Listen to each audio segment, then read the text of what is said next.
larut malam, duduk bersandar di pintu dapur. Matanya kosong menatap lantai, jiwanya tampak hancur. Dia cerita bensin naik lagi, Pertamax melambung tinggi. Uang narik seharian habis buat isi tangki. Tak ada sisa setoran, kalian bilang dolar naik. Tak ada efeknya buat orang desa, karena di pasar belanja pakai rupiah bukan uang Amerika. Sumpah logika bodoh dari pejabat yang hidupnya terlampau manja. Rakyat di desa nggak pakai dolar kok.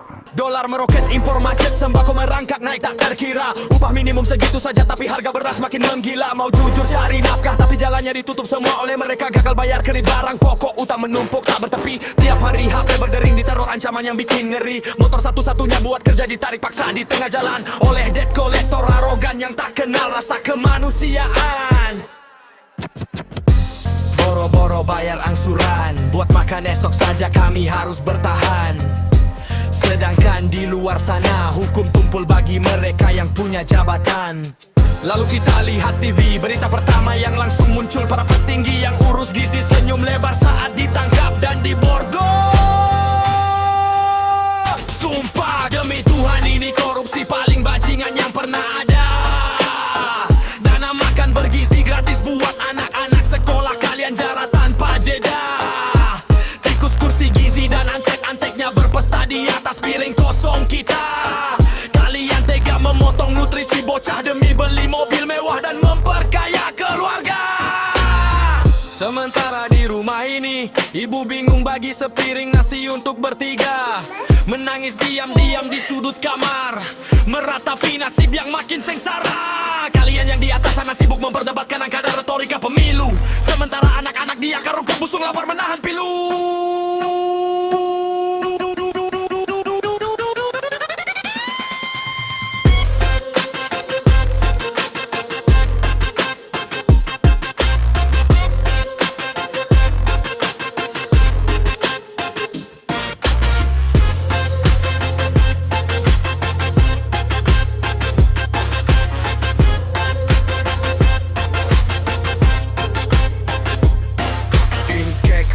Air matamu jangan menangis lagi. Kakak tahu malam ini perutmu belum terisi. Tidurlah sayang, pejamkan matamu yang letih. Esok hari kan ku cari jalan meski kaki ini perih. Mereka janji beri makan gratis di mejamu, tapi anggarannya dirampok masuk kantong penipu. Jangan dengar berita lagi, lupakan semua cerita itu. Kakak di sini kan selalu menjagamu.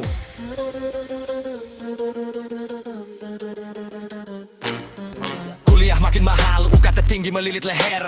Cari kerja setengah mati, badai PHK bikin teler.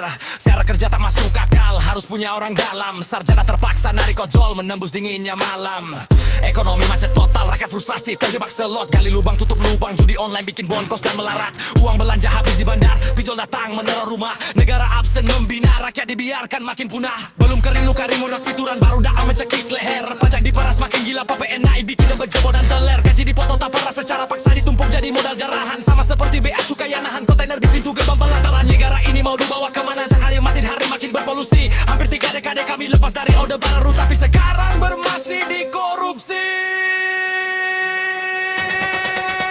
Kalian khianati darah para martir 98 demi dinasti dan pakar. Memperkosa konstitusi secara di depan mata kami yang menjadi saksi fakta.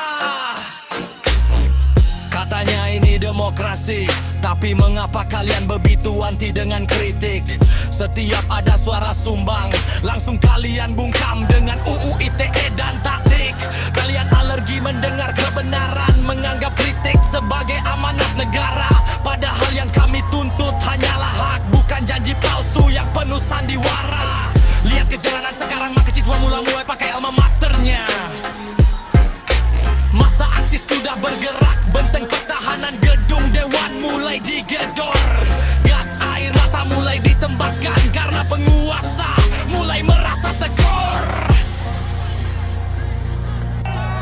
Ini akumulasi amarah murni saat buruh dan emak-emak sudah satu suara menuntut hak yang kalian rampok, mengembalikan keadilan yang telah tiada. Jika tak dengar beringakan dimigan tetap pelihara para tikus berkasih, maka bersiaplah menyambut jilid 2 gelombang massa yang takkan bisa berhenti.